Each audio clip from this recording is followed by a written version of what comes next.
every decision has consequences for our companies, for our teams, for our families, for our finance, for our, right? We cannot even quit job. I mean, right? Kind of, it's difficult to have these, right? And I think the majority of people, I mean, they want to have respect, or they want to be, they want to be also rewarded or acknowledged for their achievements and so on.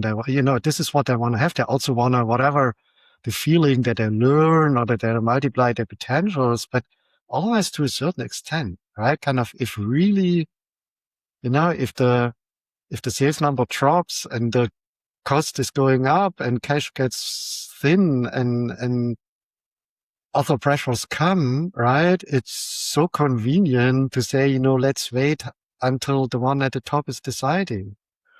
And for us, and the more a business is founder-centric or a CEO-centric, however you call it, owner-centric, the more our limitations as founders become limitations of the organization. Hello and welcome back to another episode of Leading with Integrity. This week I'm joined by Frank Gessner. He is a veteran entrepreneur. He's been through many businesses. We'll hear a little bit about some of those. He's now an investor. He's a coach. He helps people find their North Star. He's got a whole bunch of frameworks that he uses, which we'll also be hearing about today. So we'll be talking about the role of values in your leadership, in your career journey, in your life a little bit as well. Some of the best practices for leaders, some of the mistakes and pitfalls to avoid. It's a pretty wide-ranging conversation, but also very much focused on leadership and the work that Frank has done and his experience from the many businesses that he's led and been a part of. So it's a very valuable conversation for any new or aspiring leader, right the way through to a current CEO who's maybe struggling with some aspect of their company right now. Something for everyone in this episode, and Frank's an excellent guest. And I know you're going to love this conversation. As always, do listen to the end for more details about Frank and what he does, how to reach out to him, get in touch. All of those details will be in the show notes, and we'll go through it at the end of the episode as well. And if you are new to leadership, you are working in a technical environment, then you might be going through some of the struggles that we do talk about on this podcast. Because stepping into leadership in that kind of technical scenario, technical company, environment, workplace can feel isolating. It can feel high pressure. The stress can stack up. The imposter feelings can stack up. You can very quickly find yourself doubting yourself, even if you never have before. That transition, that moment of change from sole practitioner, the person who does the work, to the leader, the person who leads others doing that work, can be a real challenge to overcome. Leading with Integrity, the podcast, is here to provide you some free resources, some thought leadership, some knowledge that can hopefully start you down the path to helping with that.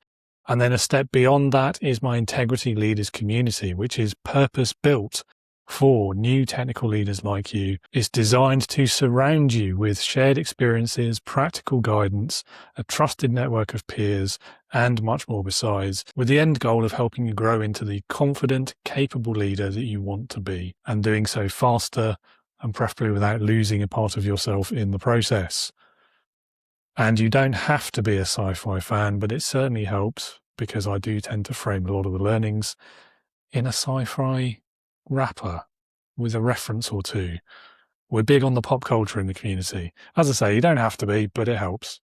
So if you are interested, do visit the website. It's leadingwithintegrity.co.uk. If you'd just like to learn more, have a look. Take the quiz perhaps. Download one of the free PDFs. Or take me up on the 2-week free trial that we have recently launched. And while you think about it, let's get on with this episode. I'll bring Frank into the virtual room right away.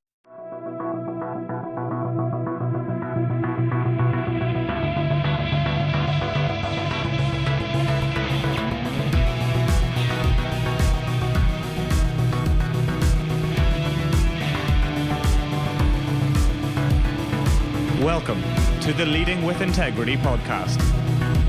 Leadership talk for the modern manager. With your host, David Hatch. Frank, welcome to Leading with Integrity. It's lovely to have you on the show today. Thanks for having me. Looking forward, man. Yeah, me too. Me too. Well, to start us off, over to you really for a little bit. Tell us a bit about your story so far, who you are, what you do, why you do it. Well, I'm an entrepreneur building up companies for 3 decades now. It looks insane. Kind of 10 larger companies, the small ones not even counted. Jumping from industry to industry, from e-commerce, software to finance, HR, real estate, crypto, right? Still running 3 companies and also an investor. So, and what I learned over time is that, kind of we entrepreneurs, we love to add complexity and to, do things more and more and more. And that I suffered a lot in building up all these companies and what I really learned was always missing clarity about what's important, what actually matters. And that, navigating all this complexity without having clarity about what you want kind of is something that always triggered me, that I always built fragmentation, that success was not really compounding, that I tried to replace lack of success with more activity, with more engagement. And this is basically what I do today, a lot of mentoring of entrepreneurs. I build systems that help entrepreneurs kind of find this clarity, find decision filters. And I wish I would have had this when I was in my early stages of being an entrepreneur, which I hadn't.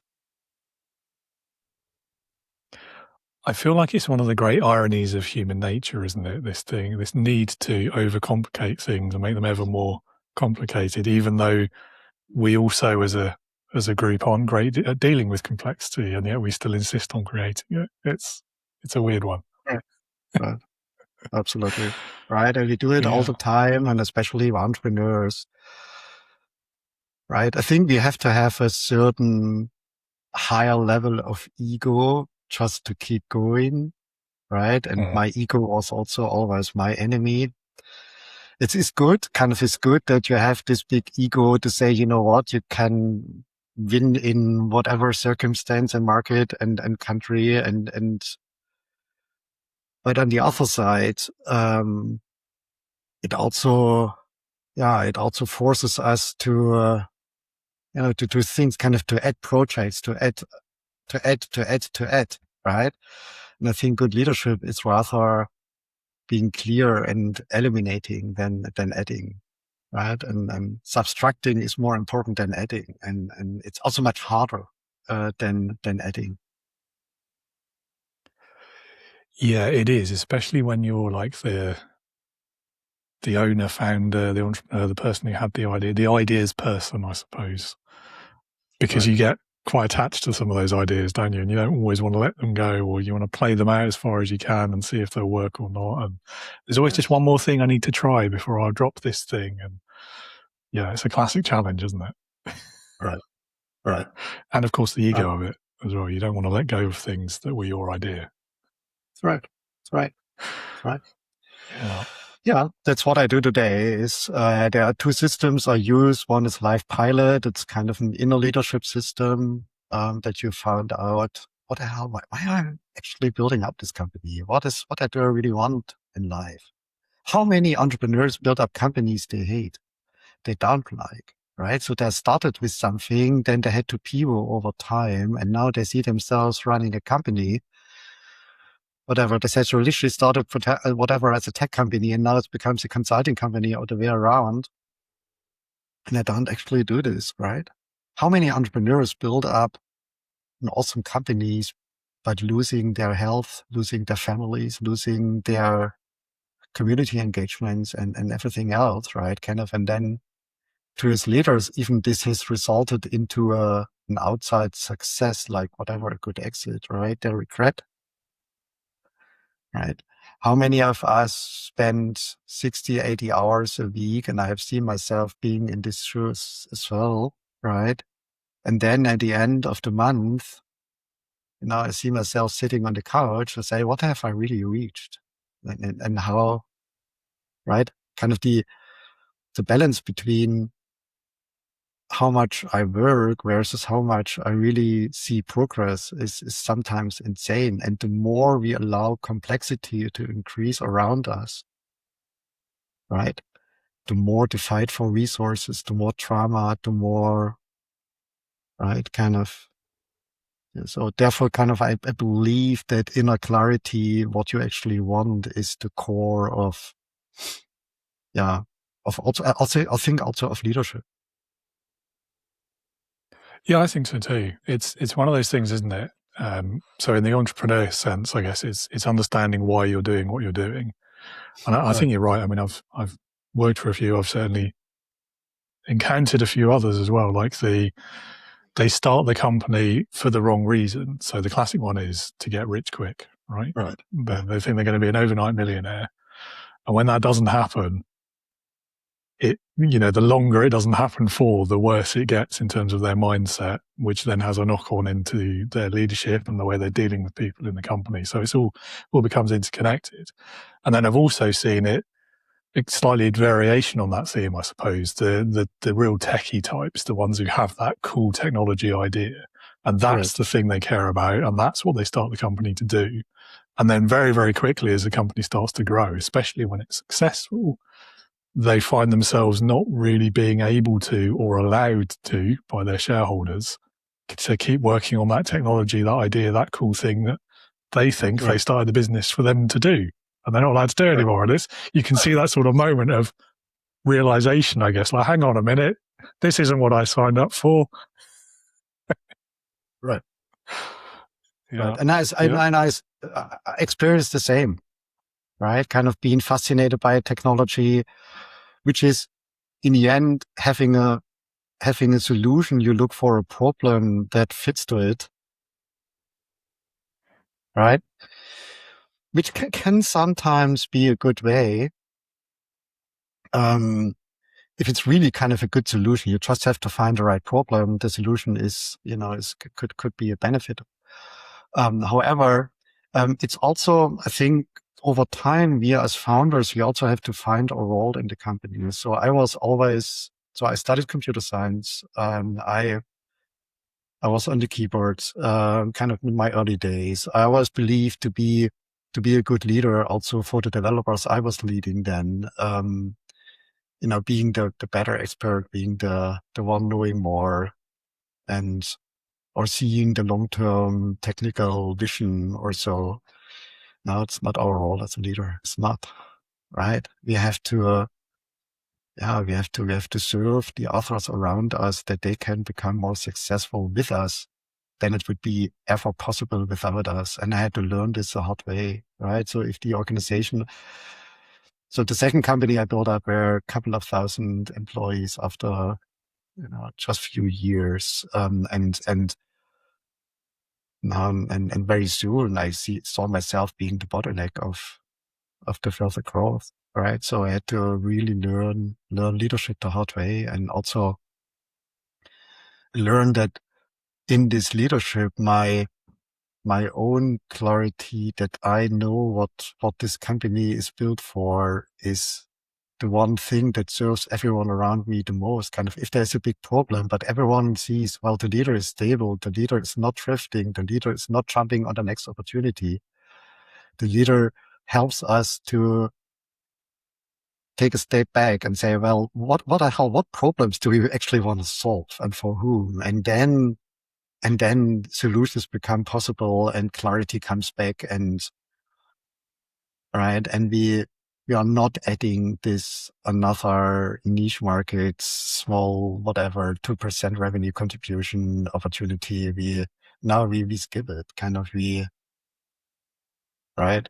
And there were so much pain in from the outside, this is also one of the difficulties. Then from the outside, it always looks successful, right? But from the inside, there is so much fragmentation, right? So anyway, it's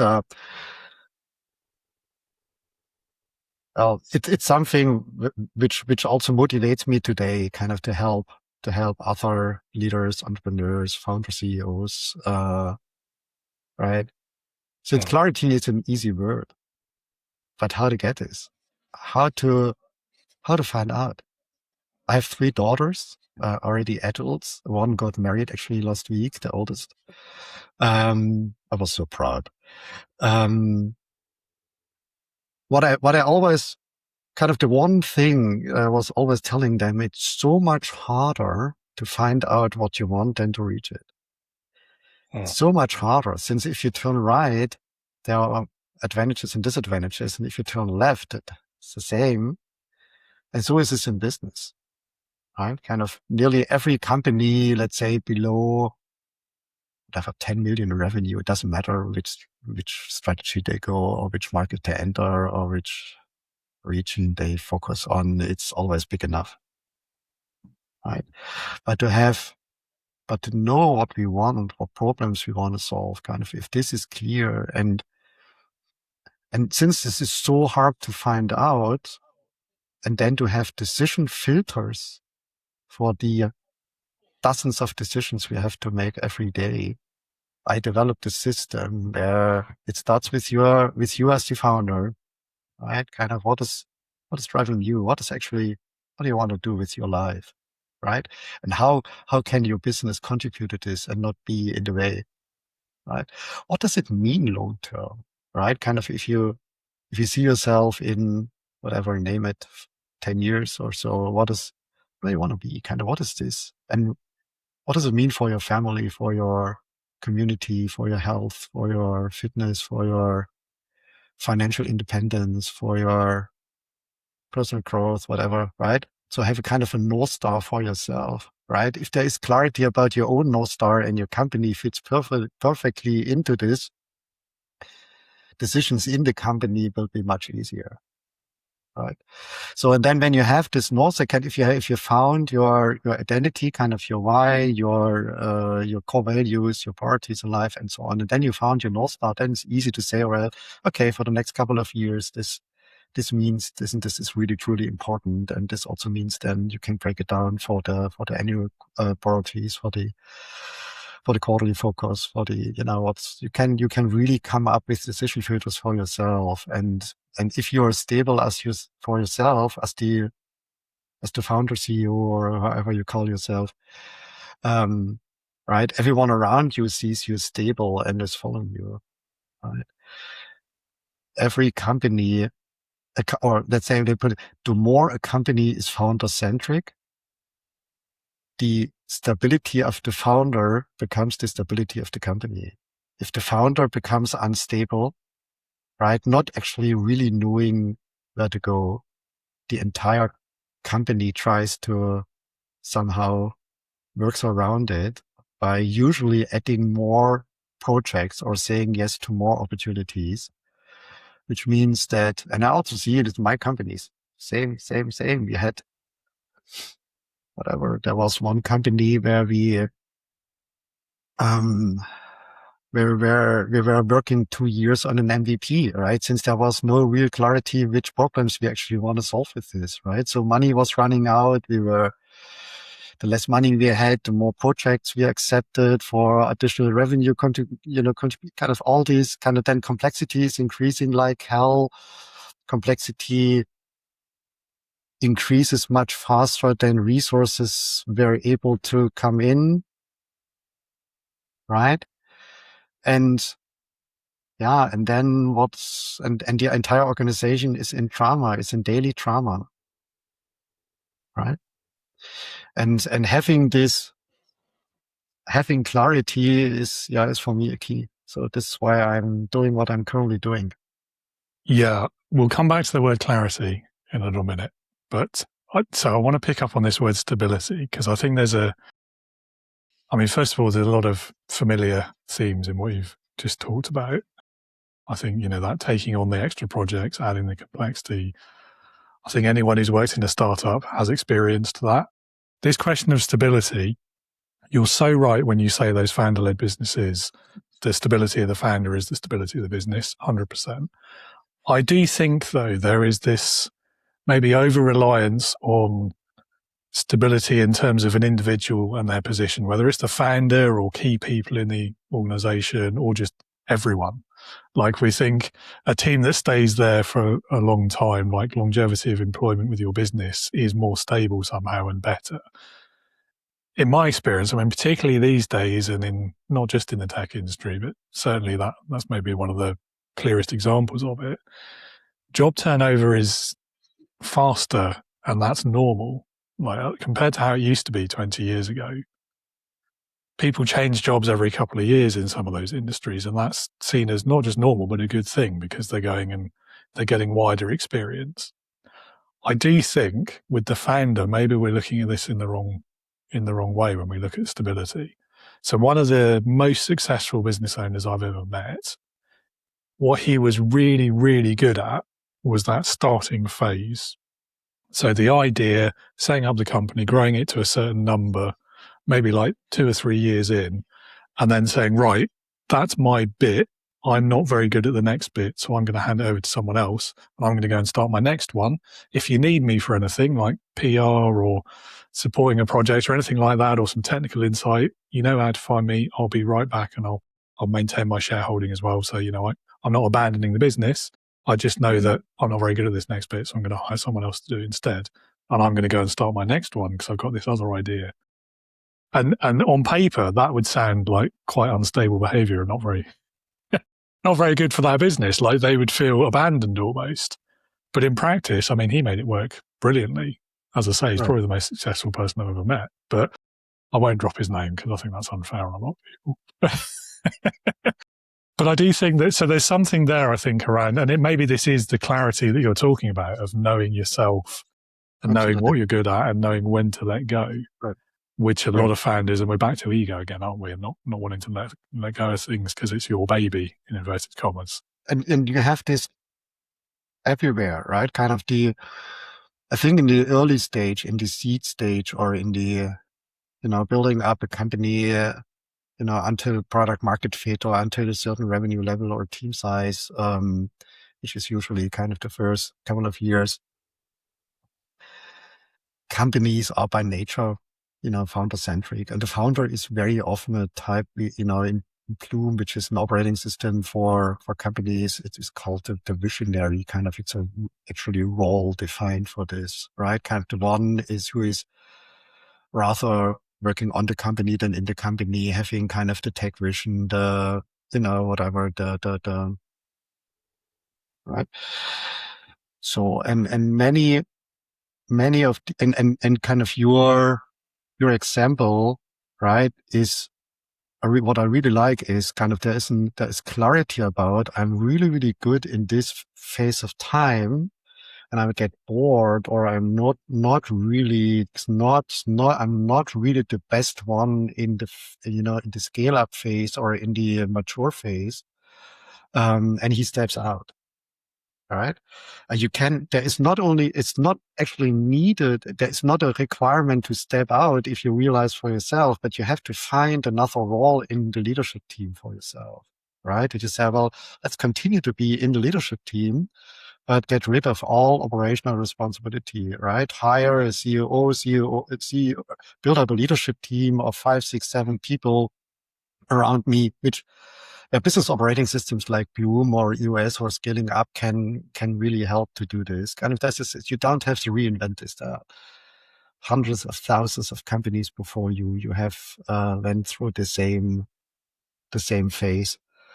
And I see this. I'm investing in companies for 30 years. I'm also a Bloom facilitator. I see so many companies, and I see this over and over and over again. Kind of, without this gorgeous founder, the company would not be that is today. Kind of congratulations and also big respect and thank you.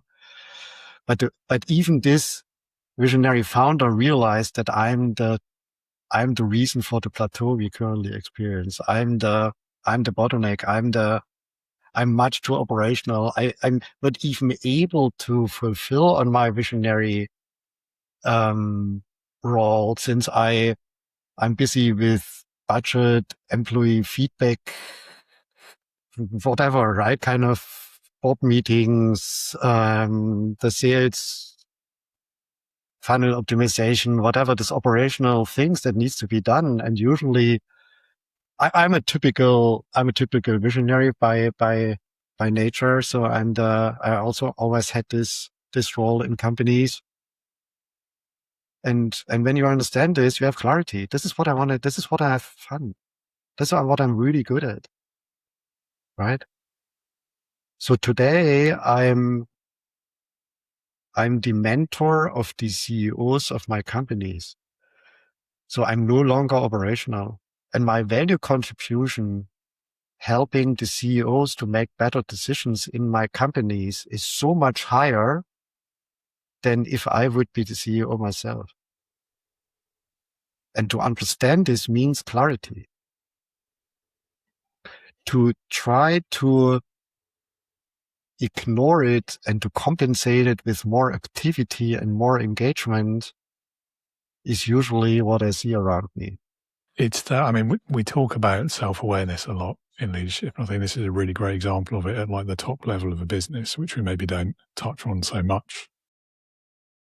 But like knowing yourself well enough to recognize these things is one thing.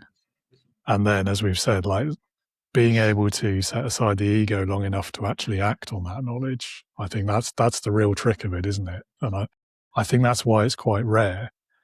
Because as you say, I mean, these founder CEO people tend to have pretty high egos by necessity, because if they didn't, they wouldn't be founding businesses. They wouldn't be starting this. Right. They wouldn't have the confidence to go out and do that sort of thing in the first place. Right. So it is kind of a double-edged sword, I suppose. Right. So what I saw I'm now doing mentoring for 12 years of entrepreneurs, right? And this is kind of a typical situation, what we're currently speaking. So it's a founder-centric business. The founder is typically a visionary type of person. There is no major decision without his yes or no, right? The founder, she or he, sometimes it's also female, kind of, I don't wanna gender this, typically hate the role they see themselves. Kind of, they hate to be much too operational. They hate to be busy with things they know they're not good at. Kind of the visionary, kind of, they know they're not good at finance processes, checklists, employee rehearsals, budget preparation. They know it. They know that they are not good at it. Right. And they say, well, but I cannot work on the company. I have to work in the company, since I don't have the leadership team around me who can take over. Right. And this is the point where I strongly recommend use a system. First, kind of don't reinvent it by yourself. There are hundreds of thousands of entrepreneurs before you being in the same situation, seeing that they plateau not only on themselves, but also the organization around them. Right? Use a system. There are best practice systems around you. First, get clarity on yourself. Use LifePilot or other, systems that you have inner leadership for yourself. What the hell why do I see myself? And second, for your company, use a system like Bloom or EOS or Scaling Up or others to build a leadership team around you. There are systems for it. Just kind of everyone is using engineering systems, sales systems, branding systems, pricing systems, kind of all these best practice procedures to get to level up and to learn from others, right? But they don't use systems for themselves, right? Or for the leadership. Just use the system, do it by the book. And once they do this, they see themselves, within 2 years, I see a leadership team around me running the company 10 times better than I have ever done. And I can do what I love to do, right? Kind of, I can take care about key relationships, right? Vendors, customers. I can innovate. I can look for market dynamics. I can be the keynote speaker at this awesome event next week. I'm all the things they love, right? So since they get freed from what they're not good at anyway. And this is just use the system, don't reinvent the wheel, use this there is so much social intelligence in these systems, right? And this is good for you, right? And I had to learn this. I also had to learn this by myself since I was, defocused, fragmented. Right. Yeah. I speak out of,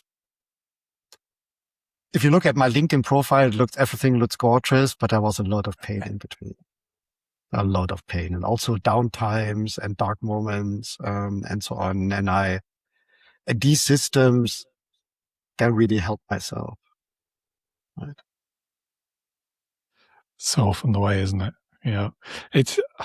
So I think something else we talk about quite a lot is like the misunderstood role of the leader. I think that what we're talking about now is perhaps about the misunderstood role of the founder, because like, again, so many of us end up on that hamster wheel, I suppose, of thinking, Right. the founder's role means I've got to do everything. I have to sign off on everything. This is me. I don't know. I kind of look at it the other way around. It's the real like beauty of that is that you can decide what you are and aren't going to do. Like, you don't have to do everything. That's the whole point. Like, nobody started a business, presumably. Maybe some people do, but I don't think many people start a business so they can run around like a headless chicken doing everything themselves. I don't think that's the vision anyone has when they start out at the beginning of a company. Right. And yet they all fall into it. Maybe not all, but most fall into it, don't they? So I don't know. I think that freedom to choose is something that's not talked about enough. Like, it's downplayed too much. Anyway, yeah. But they see themselves year after years having even less freedom. So there is external pressure forcing them to a workload of things they are not good at, having less freedom than everyone they employ. So every team member, has more freedom than the founder. Since there's external pressure, right? So next month the salary has to be paid, or this product release was promised, and if we don't do this, we have a contractual obligation for, and all these, or the investors need to, and the shareholders, and all these. And from the outside, it looks like, oh, this is the one deciding. From the inside, it's, oh, there is more and more external pressure deciding for me. And then not seldom, this comes with health, with an health impact. Right? And how many of us leaders spend any time on thinking what we want? Right? What is actually good, or what is good for the company? I don't know many entrepreneurs who kind of block themselves not even 1 hour a week for just trying to figure out. They're just reacting. They're it's and it was the same with me. And the more projects we add, I remember a time, 2018, I was accidentally, it was not planned, I was running 4 companies at the same time, right? And then I'm a member of this gorgeous entrepreneurs organization, EO, which is really, I can really highly recommend this. Second best decision in my life to join this organization. However, I also at the same time became president of EO Berlin. So this was like running a 5th company, right? From the outside, this looks impressive, how to manage this, and nothing really broke, but nothing really was compounding in its success either, right? It was, nothing really reached its full potential. So, and having clarity, what is actually what I want, right? And this was the time where I started with LifePilot and said, this is what I want. And I made a conscious decision out of all these, what is my North Star? What is my role in my family? What is, what type of, what daddy do I want to become when my kids become adults, right? And all these questions, right?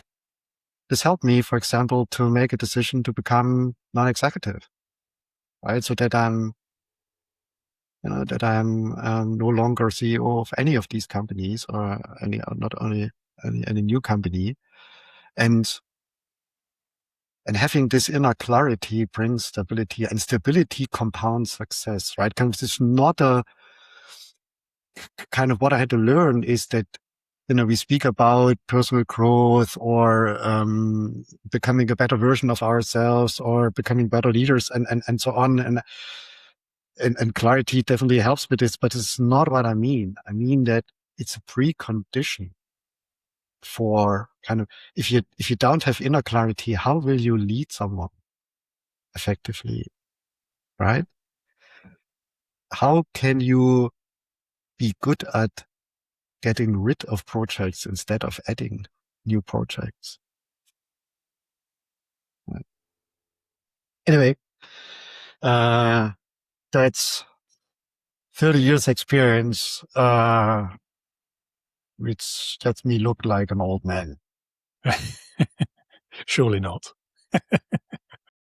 No, I mean, I was going to say, most of us struggle to run one company. So, I mean, huge respect for even attempting to do 4 or 5 at once. But yeah, but it's interesting. So, I mean, my next question is going to be about your point of realization between that outer success and the internal work. But I think you've already just answered it. I mean, guessing that was the moment you made that realization. So I guess what I would ask instead is what does it actually mean for a leader to follow that inner compass and set aside all of these other things we've been talking about, like the external perception, the founder's ego, the vaguely often defined success, and actually just follow like your inner compass, what's good for you, what you need.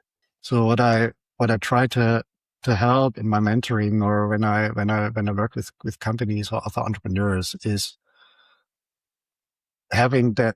It's I believe it's literally impossible to sit on your couch to think about all the stuff and then to say, now I know my purpose in life, I know my core values, I know my North Star in life, and how to break this down for the whatever foreseeable and near-term future. And then what is my kind of, I don't think that's possible, since our brains are much too busy for this, and we cannot do a meditation retreat for 6 months in order to figure this out, right? Just use the systems available. These systems force you to answer a couple of questions, right? You answer this couple of questions, you get a first version. These are really my core values. These are not the core values I should have. These are really my core values. This is my priorities in life. Is my family more important than financial independence? Yes or no? Is my health more important than my family? Is my whatever kind of answer a couple of these questions. What is actually giving me energy?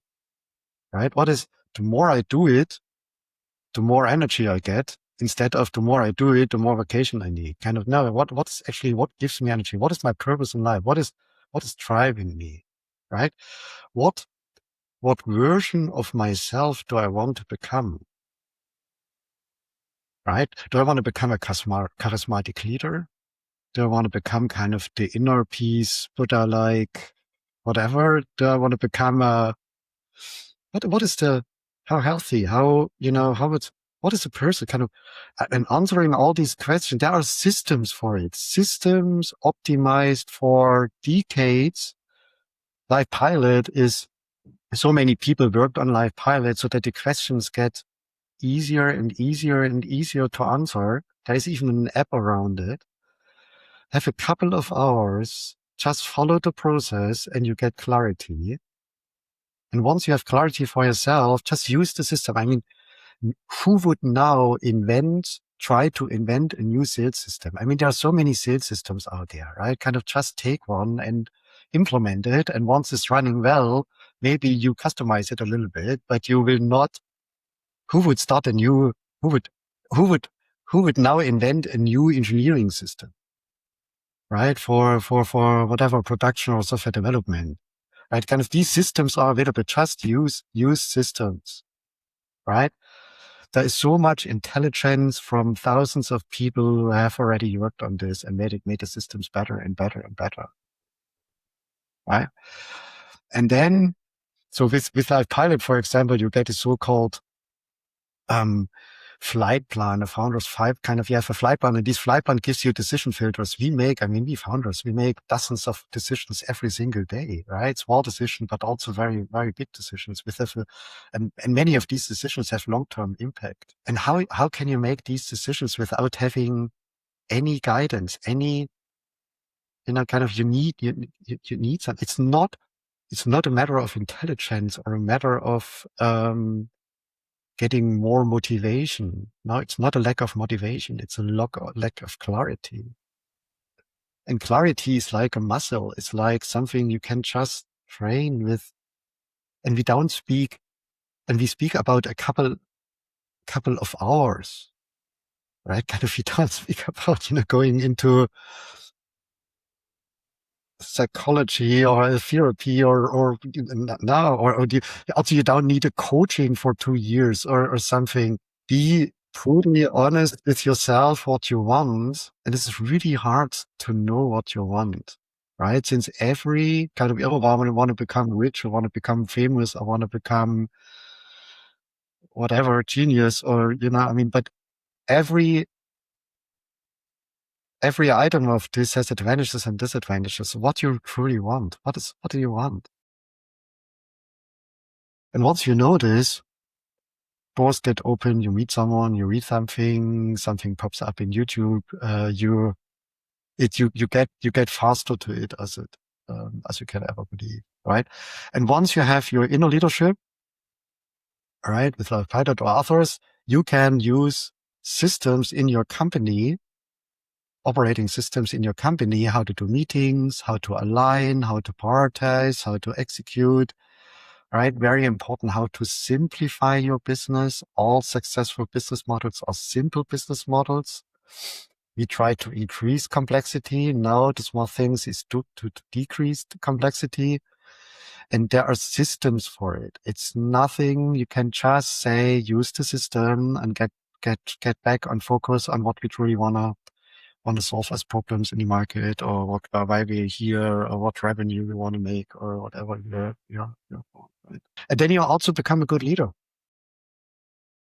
Since in the end, we don't build up companies, we build up teams, right? And the teams realize it, right? And what is a good leader? A good leader is someone who really serves the ones around them to multiply their potentials. And this requires stability. This requires that even in one of my early companies, there was a great board member, and this board member, I'm not sure, the shit hit the fan. I'm not sure if this is allowed to say in such a good podcast. No, we've had worse. We've had worse. Don't worry about it. Foreigner, so my English is not so good, so therefore we'll let you off. Yeah, say something. It's a lot better than my any language.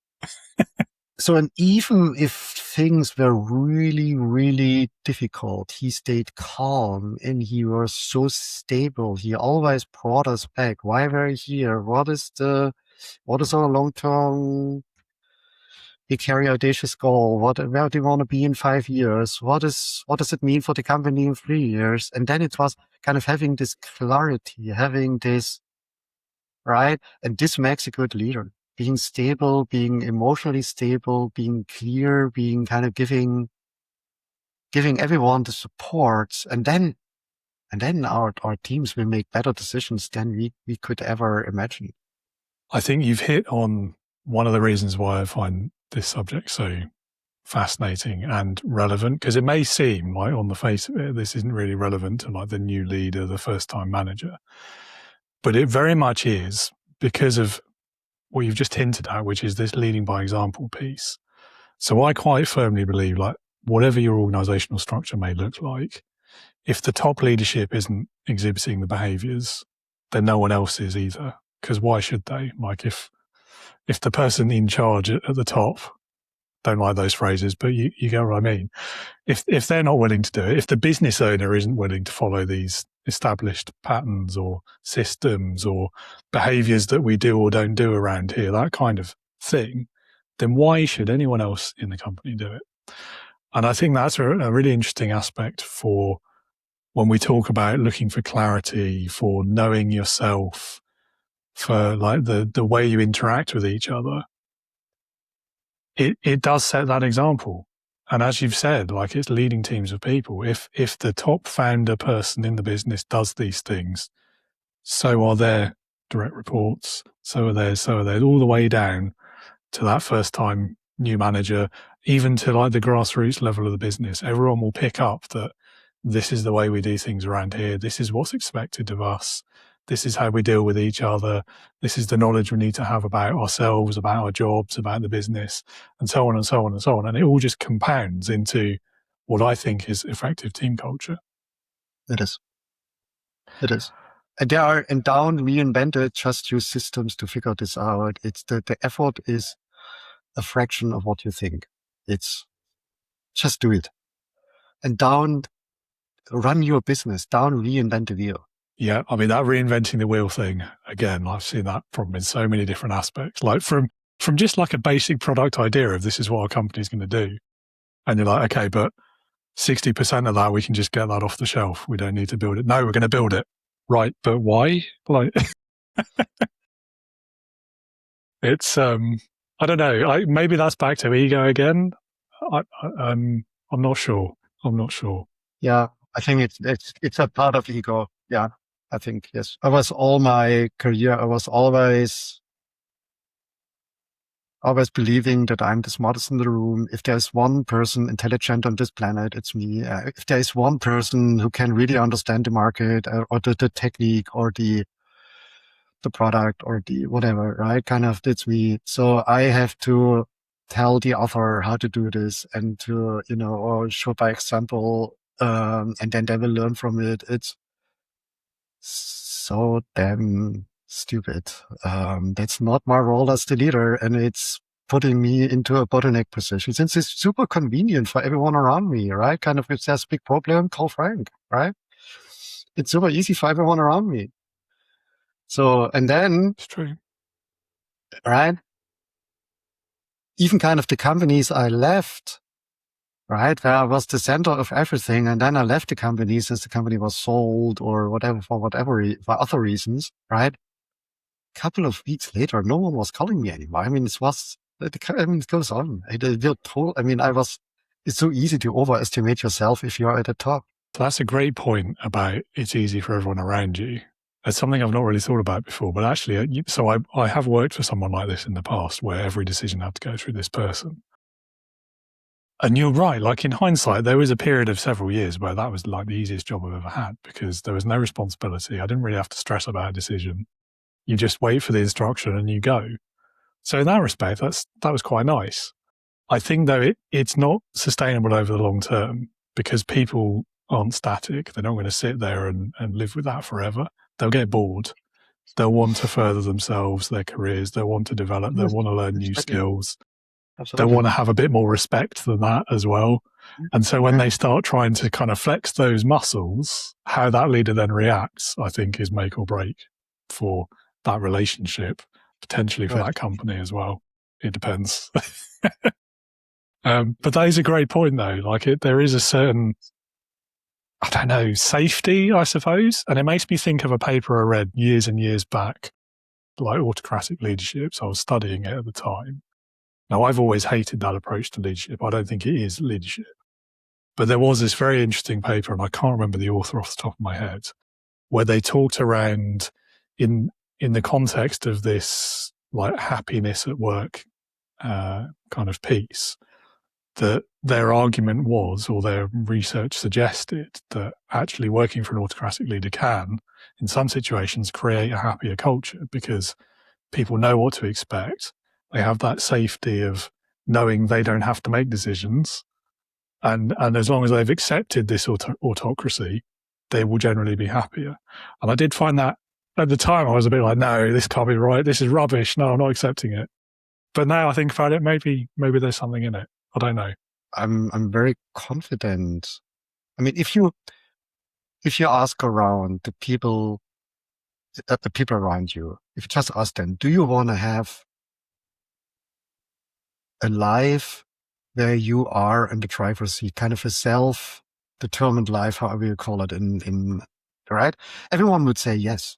And I think 80% lie. Since if you kind of, and I think also kind of as an entrepreneur, this also makes things difficult, since every decision has consequences for our companies, for our teams, for our families, for our finance, for our, right? We cannot even quit job. I mean, we are, right? Kind of, it's difficult to have these, right? And I think the majority of people, I mean, they want to have respect, or they want to be, they want to be also rewarded or acknowledged for their achievements and so on. This is what they want to have. They also want to, whatever the feeling that they learn or that they multiply their potentials, but always to a certain extent, right? Kind of, if really, if the sales number drops and the cost is going up and cash gets thin and other pressures come, right? It's so convenient to say, let's wait until the one at the top is deciding. And for us, and the more a business is founder-centric or a CEO-centric, however you call it, owner-centric, the more our limitations as founders become limitations of the organization. Right? Kind of everyone, I mean, I'm really good in certain things and I'm not so good in other things. And I have limitations in more things than I'm willing to accept, but it's true, right? So therefore kind of systems like Bloom, what I first built is a strong leadership team. And as you said, kind of is, if the leadership team is not working well together, you can throw money on a company, or you can give them resources, and it will not thrive. It will not scale, right? So you have to kind of, and they're simple. I mean, there's simple systems on it. Kind of, so for example, I only invest in companies. I'm investing in companies for 30 years, or 97, almost 29 years. I'm investing in companies. So I'm only investing in companies where the companies is either using already in business operating system or are willing to introduce business operating system. Since then, the relationships gets elevated within the team. The strategy becomes obvious. There is alignment, prioritization, energy, right? How many companies you see there? Everyone is super busy and is working on interesting, good projects, but the energy is going in whatever direction, right? Kind of where nothing is really aligned, and it starts with the founder. It starts with the leadership team. If the leadership team is not setting focus, right? Complexity is going up. Is it kind of it's you see kind of this is always comes back to this to the hard lessons learned that although it's hard, but clarity is a must. I'm not sure about that 80% number though. I don't know. I feel like context has a lot of a role to play in that. I think where they are in their career journey as well, what the business is like, what that founder owner type is like as well. These things aren't all created equal. I don't know. So how do you think that's been affected, like in the recent years, things like COVID and the Great Resignation and this kind of this whole sort of purpose-driven career movement where we're seeing, arguably, whether you believe the research or not is a different question, but the newer generations, as they're entering the workplace, they care about things other than what we might have done in their place. So it's not just about the paycheck anymore. It's now about fulfilling places to work. It's about believing in the mission of the company. It's about doing work that they believe in, that they like, that they enjoy. It's a lot more important than it has been for any previous generation. So how do you see those two things aligning? Do you want to change your 80% number, or? I would wish that I could change the number, but I can't. Fair enough. Yeah. No, I don't see this. And so for example, if you work if you're an entrepreneur, if you're a freelancer, if you don't have a boss, you obviously have much more impact or more impact of your own decisions have impact on your life, right? If you're employed, if you work for someone else, if you're part of a team and you cannot fully decide, and I think I don't know the ratio between employed and freelancers. I don't know. I think it's 90-10 or so. I don't know what is the official statistic. But even in addition to this, also with the young generation, where purpose and having an impact and I'm not sure who's listening here, and I don't want to be too radical here. So what I see is that as soon as these purpose ambitions get into the area of inconvenience or suffering, right? Situations totally change, especially kind of what I see with, the ones entering the workforce now, kind of especially Generation Z and even the ones coming after them, that, as long as, they can take whatever job and everything and get high payments and get work-life balance and everything there's also a lot of big hot air in what they say. But as soon as the market is changing or, things get tough or so, I'm not seeing a big change in the 80-20 thesis I have. So, but I'm not an expert in this. It's just it's my bubble. Everyone is its own bubble. It's only my bubble observation. It's not official statistics. And maybe other entrepreneurs listening to this or other leaders listening to this have different opinion. And this is also nothing wrong with it. Right? Kind of being in the 80% is nothing wrong. It's just you have to, and I don't want to say anything negative on the 80%. I just want to say that the ones running companies, living kind of also the pressure of their own decisions, that this even requires an even higher level of inner leadership for clarity than if they are not responsible for every decision that faces their life.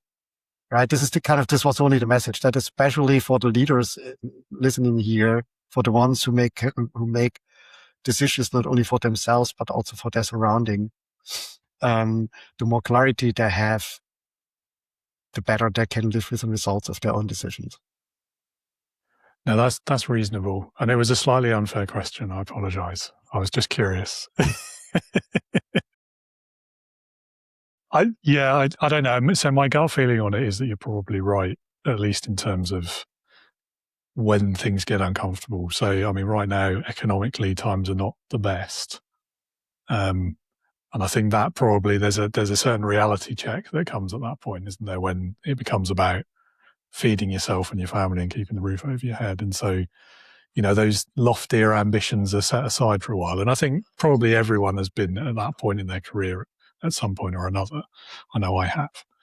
And so I think there is that. I also would love to see data on like that 20%, how many of them sooner or later will go and become entrepreneurs.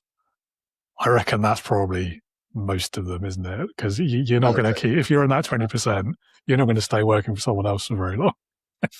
Yeah. I was never employed. And I also think that it would be also unfair for the one I would report to have me in a team, right? Kind of a thing where there are certain personalities that really want to have the impact and want to have the independence on the way we want to go. And I think we do not feel well if we get limited in our decision authorities or in our dimensions of life. Then yeah. So I've done both. And when I was employed, I like to think I was a pretty good worker, and the bosses were grateful to have me in their team. But I'm not so sure. That might be my ego talking. But certainly I think I've changed. Like, I don't think I could go and do it again. I'd be an awful employee. I would have an opinion about everything. I wouldn't agree with anything they said. I'd just be terrible. yeah, most likely. Yeah. Yeah. I don't know. Too many years of making all the decisions myself, probably. And then we're back to that again, aren't we? Oh, no. Absolutely. Also, well, Frank, time's been flying. We're nearly on the hour already, and I've barely done any of the questions, but I think that's good because it means we've had a fun conversation. So we've talked around most of the key themes anyway, I think. There's a few more questions I'd like to ask you just out of curiosity for your answers, although I probably could guess a few of them. I won't, because that feels like it takes the fun out of it. But if we haven't already covered this, and feel free to say if we have, what would you say is the most important leadership lesson that you've learned from your whole career so far? So the most important leadership lesson is that I had to stop being the better expert or the better whatever solution provider or thinker or the cleverest in the room, that my role is purely to serve the ones around me, to be more successful or to win more with my leadership than it would be possible without my leadership, right? How many say, well, I'm good in my job all through I report to this or this and this boss, right? And kind of the typical dimishers, right? And I think being a multiplier in a team requires, or being a multiplier as a leader, kind of really truly serve a servant leader, kind of as you might call it, and see also yourself as serving as a leader, right? A precondition for this is stability, right? And you only get this stability when you're clear about, what the hell do we want to reach here as a team, or as a company, as an organization, where do I want to be for myself here? And the more clear you are and figuring all this out is so fucking hard. So just use the systems available and do it. As you would do it for all the other areas of your company, for marketing, for sales, for engineering, for everything, kind of this. And we said this already. So, but this kind of, this is my biggest learning. Don't be the one telling, be the one, right? Everyone wants to follow. Yeah. I think I haven't said it already, but it very much hits one of, if not the biggest myth of leadership, which I'm often known to complain about. But it's this misconception that leadership means having all the answers, knowing all the things. No. And first of all, it's impossible. Nobody can do that. Second of all, it misunderstands the role of a leader, as you've just described. And then thirdly, as we've talked about earlier, you're placing so much pressure and stress on your own shoulders when you believe that about leadership, that it leads to all these health outcomes that you talked about earlier as well, and ultimately the failure of the team, failure of leadership. So yeah, a really good lesson, and thank you for repeating it. And I think maybe this leads us into the next question too, which is, what do you think is the most common mistake that a new leader will make, and how could they avoid it? Well, new leaders are often scared, that they, cannot fulfill on the role or so. And what I often see is a compensation of this by more activity. So they attend more meetings, they are more available, they respond to more emails, they compensate this kind of lack of confidence in leadership with more availability, more engagement, so to speak. Right. And this puts them not only under pressure, but also it's not really multiplying the potential of their teammates. It's rather kind of supporting them than truly serving them. Right. And there's a big difference in this, right? Kind of, if I'm a good leader, I really give them direction. I really give them the big why. I really give them clarity about what we want. I really help them to think, help them to grow, help them to multiply potentials they might not even see in themselves, but I see it and I help them to live up with this. And that's my role as a leader. Kind of, it's a lot of emotionals, also kind of, building bonding, building trust, kind of this type of stuff, not in a anthroposophical stuff, but it's just kind of connecting with other people in order to truly serve them and understand that I have a specific role in this team, right? I'm a team member with a specific role, and my specific role is stability, clarity, and multiplication. And I should measure my success not by how many projects we added recently, but how many projects we subtracted, eliminated for good reason.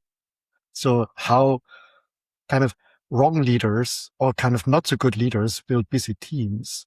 Good leaders build focused teams. I love that. I love that description. Great definition of leadership as well. Yeah. So, time travel question for you. If you could go back in time, how far in your own life would you go, and what would you say to younger Frank? So I would tell the younger friend, Frank, that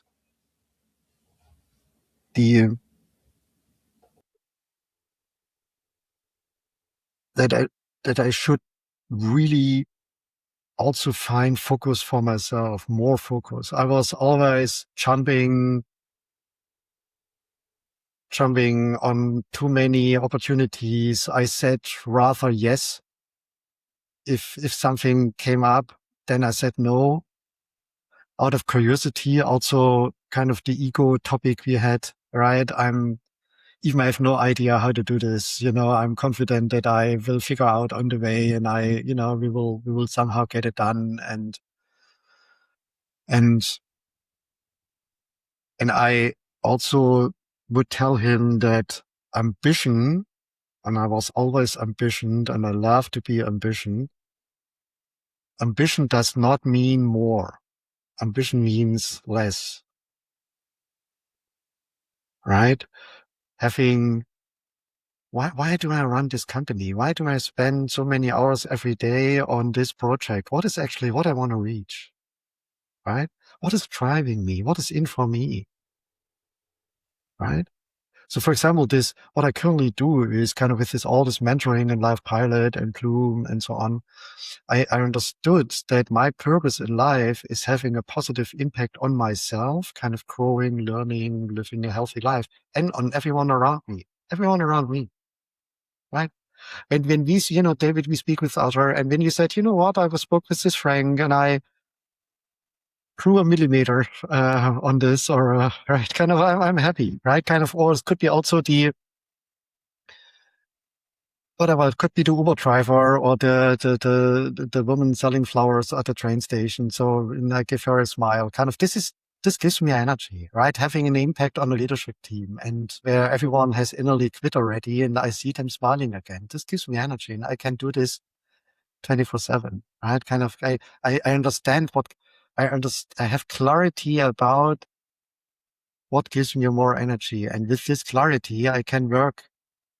I don't believe in work-life balance. I don't even know what the terms means, right? If you work on something that gives you more energy and makes you happy, you want to do it it's right. This is for this you need inner leadership. You need clarity for yourself, and once you have this clarity, you bring so much more energy to the ones you lead. And having this, I wish I would have this 20 years earlier. Yeah, I'm with you there. I think work-life balance as well. Yeah, I think I agree with you on that too. I think for me, it's the word balance because that implies equal parts. And that's very much, first of all, it's going to be different for everyone. Like not everyone wants 50-50 between work and home, for example. I like work-life harmony. I think that gives you that ability to kind of set what the boundaries are for you, where they fit best for you, and kind of make it work in your own way.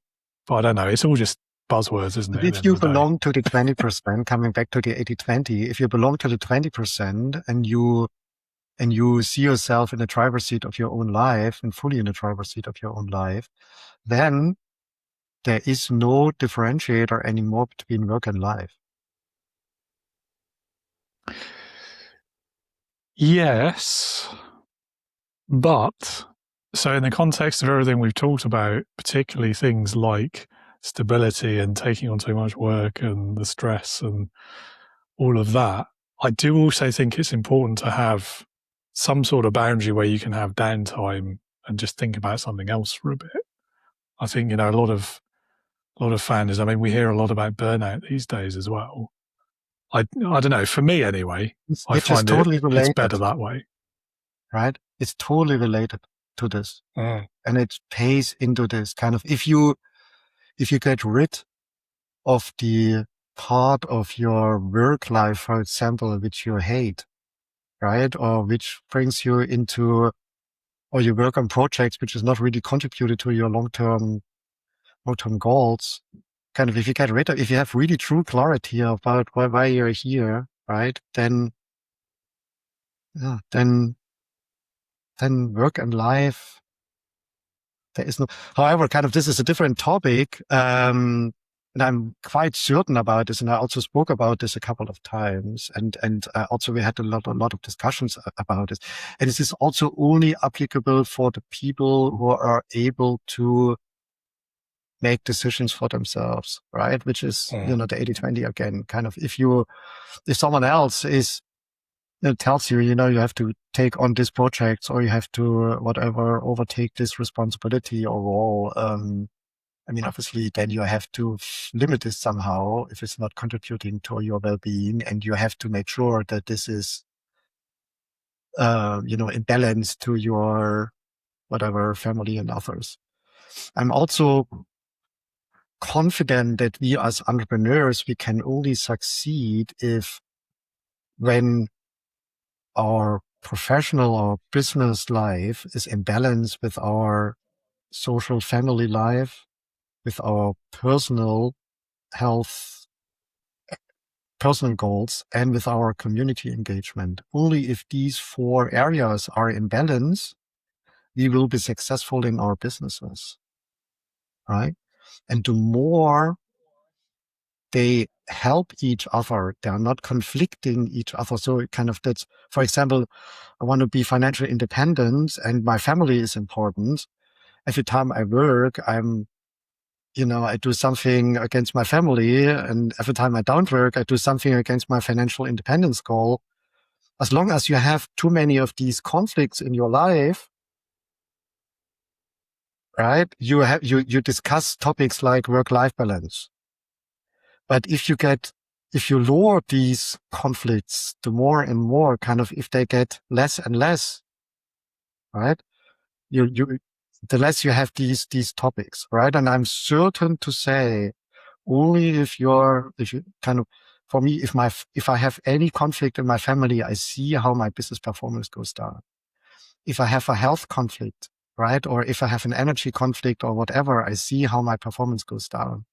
If I do not see myself being well integrated in the community, in my neighborhood, into whatever extended circle of friends and so on, if I see, so this is kind of not a nice to have, oh, I have to be balanced. No, it's a precondition for building successful companies. Yeah, I think we're on the same page. Yeah. You've explained it a lot better than I could, though. Awesome. Well, Frank, one question left. It's my favorite one, though. It's leadership heroes. Leadership heroes. So if you had to pick one person, but it can be anyone you could think of, so they could be alive or dead, past or present, real or even fictitious, if you wish. But this person should be someone who, in your opinion, perfectly embodies leadership. So who is it going to be for you and why? I would pick Obi-Wan Kenobi. Since kind of he always saw the big picture. He was a truly good leader. He was warm-hearted, right? But he was a true multiplier of the capabilities around him. And he was part of the system. I would pick Obi-Wan Kenobi. I love that answer. I can't believe we've never had that answer before either. Like, it's obvious, isn't it? Brilliant. Yeah. I mean, nothing else to say. You win. End of competition. Everyone else loses. The end. Yeah. No, he's a great character as well. Such a good character. I don't know. We could really nerd out on Star Wars there, like who's the greatest Jedi of all time and all that sort of stuff. Probably nobody wants to hear that. Well, tough. We're going to do it. No, I'm kidding. Well done, Frank, for a great answer to that question. And thank you so much for being with us today. I'm going to ask you one other small question, which is, if anyone else in the audience would like to learn more about you, perhaps get in touch, or maybe they're a struggling entrepreneur who could benefit from working with you, where can they go to find out more? So, I mean, you could surely find me on LinkedIn, Frank Gessner, but also if you want to learn more about inner leadership, go on life-pilot.org. There's an app. You can just get started. You want to learn more about Bloom, there is bloomgrowth.com. I think it's not invented by me. It's just a system I use to build or to scale companies. And yeah, just reach out. Happy to chat with you if you listen to me wherever you are in the world. Well, I will put some of those links down in the show notes for everyone as well, so they can find it easily. And that's all we've got time for. Thank you again so much for being with us, and have a great rest of your day. Thank you, David. Really, really fun. Frank, thanks for your time and for being so open with your experiences there. Some really insightful stuff that I'm sure everyone in the audience will have benefited from hearing or watching, or both. Listeners, viewers, if you want to know more about Frank's work, do visit his website. You'll find that link down in the show notes. His LinkedIn details are there as well. So do reach out to him if you have questions. And once again, if you'd like to know more about Leading with Integrity or my online leadership community, which is called Integrity Leaders, then do visit my website too. It is leadingwithintegrity.co.uk. It is in the show notes. It's on the screen, and I've just read it out. So you've got no excuse for not remembering it. My LinkedIn details are down there too. Drop me a message if you have questions.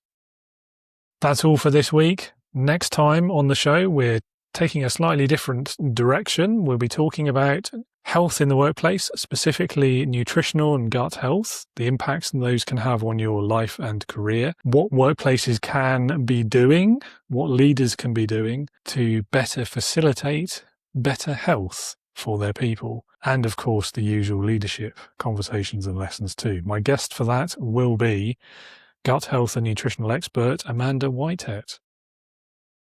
So a bit different, but extremely interesting conversation, that one. So don't miss that. Hope to see you or hear you. Wait, no. Hope you'll see or hear me, or both, next week. And until then, as always, be a leader, not a boss.